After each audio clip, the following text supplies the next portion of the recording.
Bienvenue dans Octobre Oscur, jour 17. J'espère que vous allez bien. Je vais vous lire 3 histoires vraies ou fausses mais flippantes. N'hésitez pas à m'envoyer vos histoires à cette adresse-là.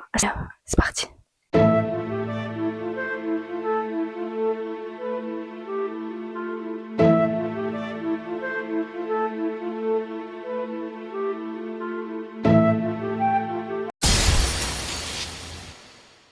J'ai trouvé cette histoire dans le journal intime d'un vieux voisin décédé qui vit seul depuis des années.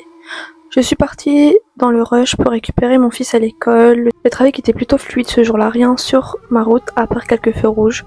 Cela faisait pas mal de temps que j'attendais un feu rouge quand j'ai remarqué une femme.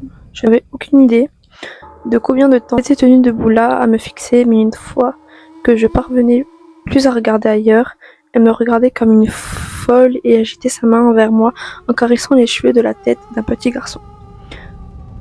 Ce petit garçon, son fils, j'imagine, portait des vêtements larges, marrons, un masque noir de chèvre. C'était un costume étrange, surtout qu'il portait un costume un lendemain d'Halloween.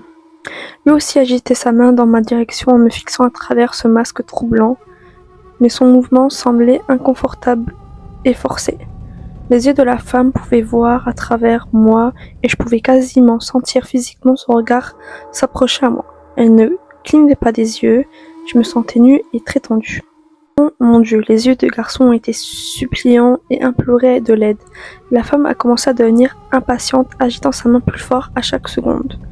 J'ai détourné le regard, puis je ne sais pas pour quelle raison, j'étais terrifiée, j'avais besoin de m'enfuir. Une fois le feu passé au vert, ce qui avait semblé durer une éternité, j'ai démarré, je n'ai même pas pris la peine de regarder derrière. Je pensais que rien ne serait plus terrifiant que ce moment.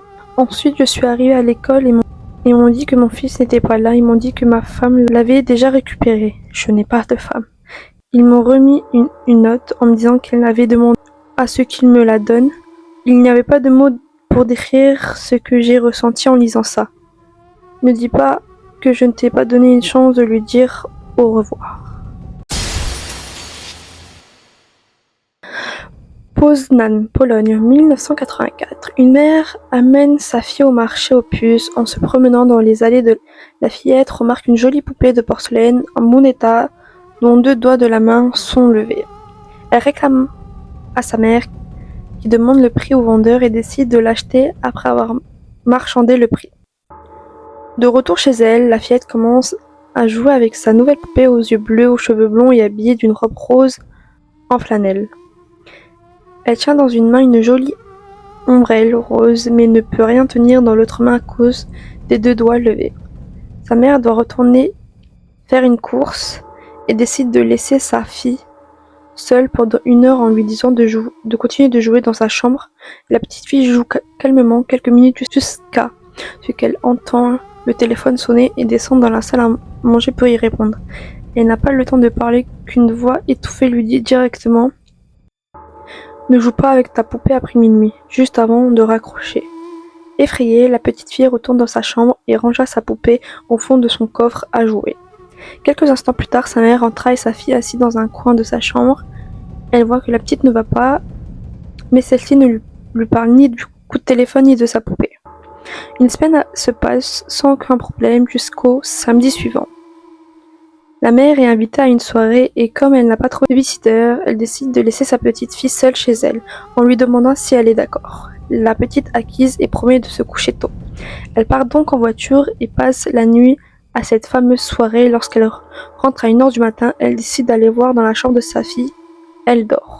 Elle ouvre la porte et pousse un cri. Sa fille est allongée sur le sol, égorgée, le coffre à jouets est ouvert et à côté de lui se trouve la poupée de porcelaine. Malgré une enquête, la police ne trouve aucune trace d'effraction ou du meurtrier. La douleur décide de revendre la poupée de sa petite qui a désormais 3 doigts de lever.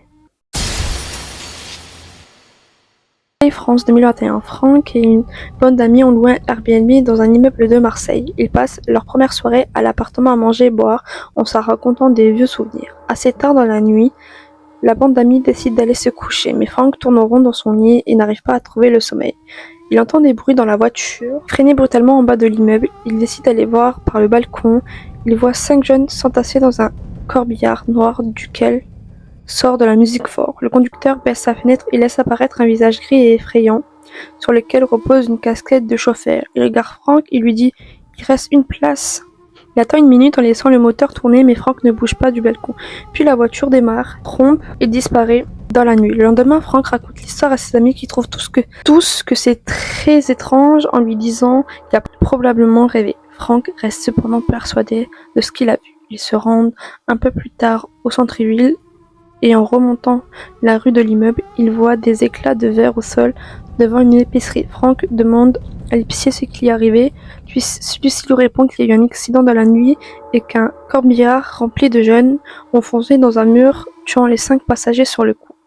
Les amis de Frank ne semblent pas comprendre à quel point cette nouvelle la perturbe et décident de rentrer seuls à l'appartement en les laissant aller se promener. Il reste 1 ou 2 heures à l'appartement et décide de retourner pour prendre l'air pour se changer les idées. Il appelle l'ascenseur et celui-ci s'arrête à son étage. La porte s'ouvre et il voit qu'il est déjà presque plein.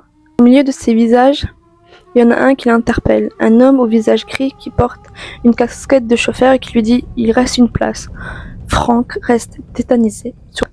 Sur le palier et la porte de l'ascenseur se referme. Avant de reprendre, il entend soudainement des cris, un énorme bruit qui provient d'en bas. Il descend les escaliers en trompe et réalise que l'ascenseur a lâché et qu'il s'est écrasé au sous-sol. Frank appelle les secours pour qu'ils viennent rapidement en aide aux occupants de l'appareil. Malheureusement, tout le monde est mort à l'intérieur et les pompiers sortent l'édifice encore un à un. Frank surveille, la peur au ventre, mais il ne voit nulle part l'homme au visage gris et à la casquette de chauffeur.